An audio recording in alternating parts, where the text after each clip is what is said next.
po ito, si manghuhula ng kinabukasan. At ngayong araw na ito, ibibigyan ko naman ng hula ng kapalaran ang lahat. Okay? Aalamin natin dito kung ano ang inyong magiging kapalaran sa kalusugan nyo, or kung may kakaharapin ba kayong disgrasya or trahedya. Okay? So, isa lang dun sa dalawang yun ang pwede nating malaman, no, sa bawat zodiac, Chinese zodiac sign. Okay? Para sa buwan ng Hunyo 2020. Okay? Yun ang tanong. Ang tanong is, ano kaya yung posibleng sitwasyon na kaharapin mo regarding sa kalusugan mo, or sa trahedya or disgrasya na maaaring mangyari sa iyo ngayong June 2020. Para malaman yan, mayroon tayo ditong 24 na cards sa spread na ito, sa kabuuan ng reading na ito.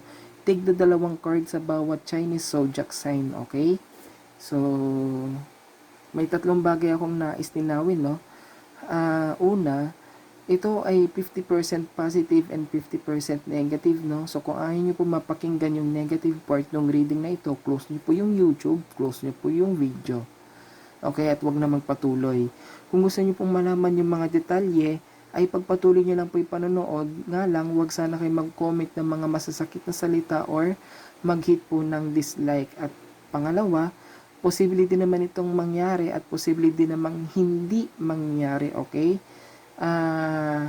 Kung hindi man ito mangyari, pakipanood na lamang po yung zodiac sign sa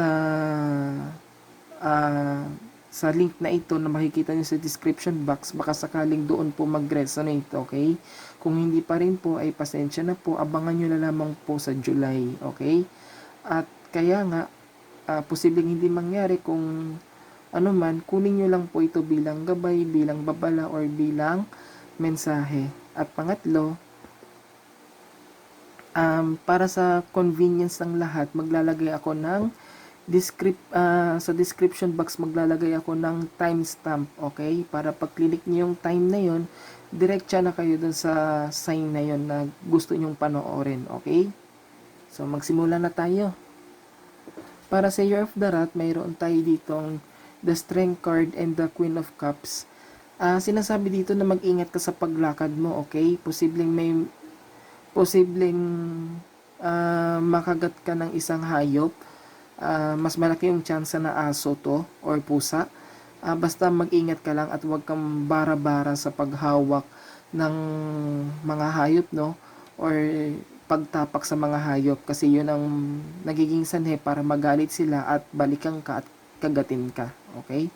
So, mag-ingat para sa mga Year of the Rat. Next, para sa Year of the Ox, mayroon tayo ditong Queen of Wands and the Hierophant card. Sinasabi dito na isang party crasher ang sisira ng birthday party mo or anumang party na sineselebrate mo. Basta may isang tao na darating doon at ang gagawin lang, maninira lang sa birthday party mo. Kaya kilalanin mo mabuti yung mga iniimbita mo, no? At tignan mo mabuti yung mga iniimbita mo.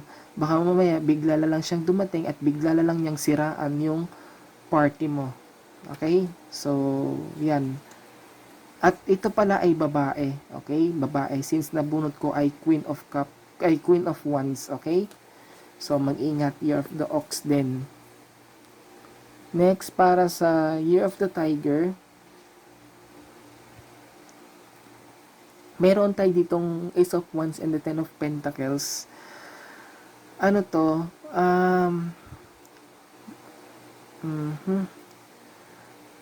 Mag-ingat ka lang sa pagsakay sa mga eroplano, no? Sapagkat pwedeng magkaroon ng crash or yun nga, crash or airplane crash yan. Later, nung pag sumakay ka sa eroplano. So, mag-ingat ka lang. Siguraduhin mo maganda yung panahon bago ka maglakbay gamit ang eroplano. At sa health mo naman, sinasabi dito na abundant ka sa kaperahan, no? So, ang mensahe para sa iyo sa kalusugan mo ay simulan mo na yung pag-workout mo para maging healthy na yung pangangatawan mo, no? Kung ikaw ay pumapayat, panahon mo na para ikaw naman ay magpataba. Kung ikaw naman ay mataba, panahon na para ikaw ay mag-gym at mag-workout, okay? Yan ang para sa tiger. Next, para sa Year of the Rabbit, mayroon tayo ditong Six of Wands and the Four of Pentacles. Ito ay tungkol sa inyong kalusugan. May isang sakit na dadapo sa iyo ngayong June na parang tiyakan uubos ng resources or sahod mo or basta anumang pera mo na mayroon ka pa ngayong buwan ng Hunyo, okay? Subalit mapagtatagumpayan mo siya, nga lang yung pera na sa nagagastusin mo para sa pagkain ninyo napunta sa gamot. Yun ang consequence nun, okay? So mag-ingat din para sa health ng mga Year of the Rabbit. Next, para sa Year of the Dragon, we have here the Eight of Swords and the Six of Swords. Ang sinasabi dito na huwag kang basta-basta tumatakbo, no? Posible ikaw ay matisod. Literal to na pagtisod, okay? Huwag kang basta-basta tumatakbo. Posible na ikaw ay masagasaan, okay? Masagasaan. At kung hindi man, posible kang mahulog sa kanal, okay? So, yan yung mga posibilidad na mangyari sa iyo ngayong buwan ng Hunyo. Kaya mag-ingat. Huwag basta-bastang tatakbo, okay? At huwag basta-basta maglalakad.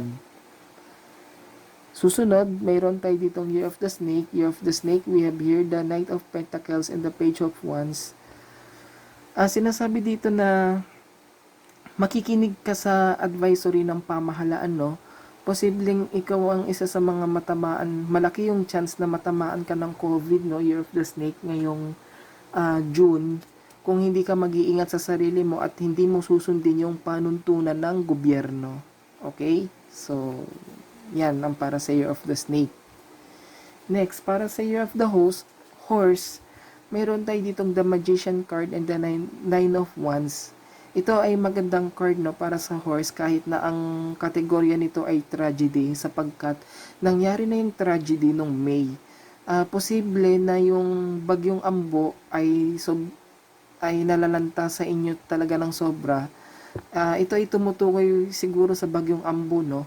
Since na yung bagyo sa May ay yung Ambo, di ba? Ngayong June, ang gagawin mo ay babangon kayo muli, no? Kung nasira yung bahay ninyo o yung parts ng bahay ninyo, posible ninyong gawin yan, no? Sapagkat may kakayahan ka naman na mag-repair ng inyong bahay. Yan ang para sa Year of the Horse. Next, para sa Year of the Goat, kabaliktaran naman, may paparating naman na bagyo ngayong June at posibleng sirain nito yung sakahan mo. Okay? Or yung lahat ng pinundar mo. Okay? Pwedeng yung lahat ng mga tinanim mo, literal yung tanim na to, ha, yung mga gulay, yung mga palay, yan ang posibleng masira, no, ng paparating na bagyo ngayong June. Or yung mga properties mo nga, no, yung bahay mo, yung everything, no. Kaya ang gagawin mo, kung sa palagay mo ay pwede nang anihin mo na, okay?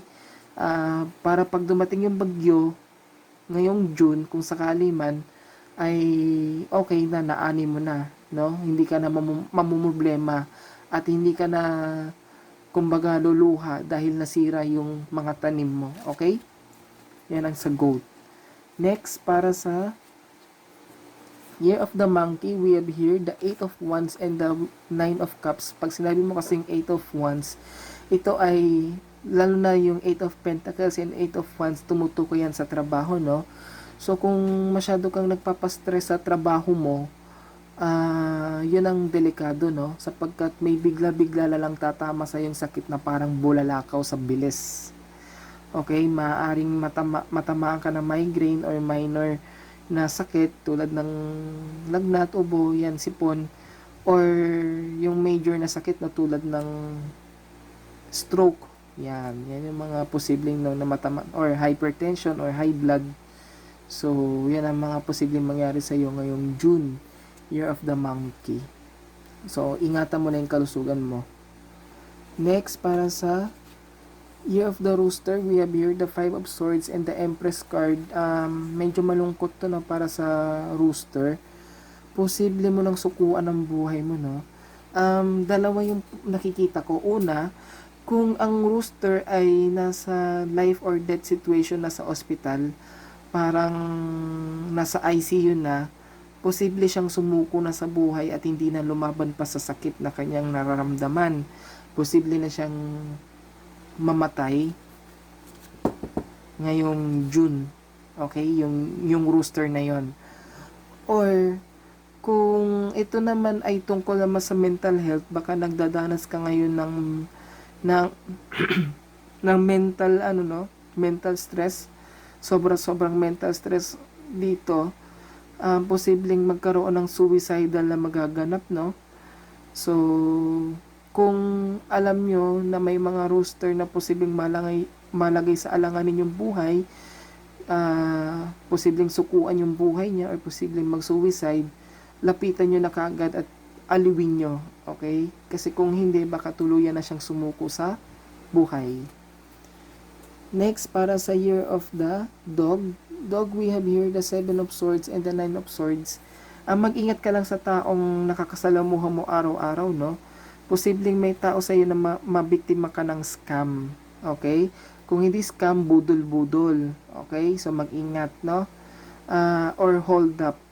Yung mga criminal na accident na posibleng mangyari sa iyo or criminal tragedy na maaaring mangyari sa iyo ay pwede mong maiwasan kung matututo kang mag self-defense ng sarili mo, no? So, mag-aral ka sa YouTube at i-apply mo yung mga self-defense na natutunan mo kung sakali mangyari man sa iyo yung mga criminal incidents na katulad ng mga nasabi ko kanina. Okay? So, yan ang sa dog.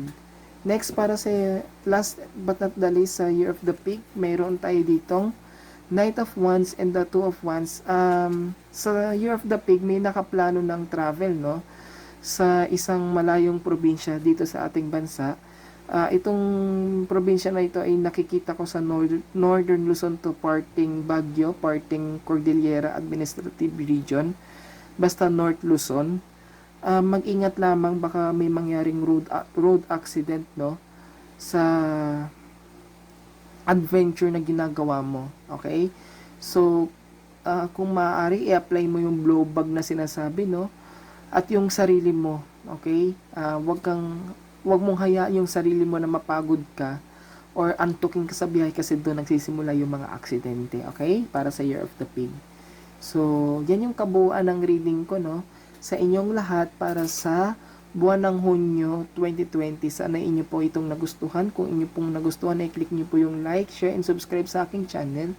At kung kayo naman po yung magpapa-free tarot reading, ay pwede naman, click nyo po yung link sa ating description box at sagutin nyo po yung inihanda kong online form roon. Kung kayo naman po yung magpapabate, ilagay nyo po yung name ng babatiin ko, yung location niya, at kung ano po yung papabati ko sa kanya, okay?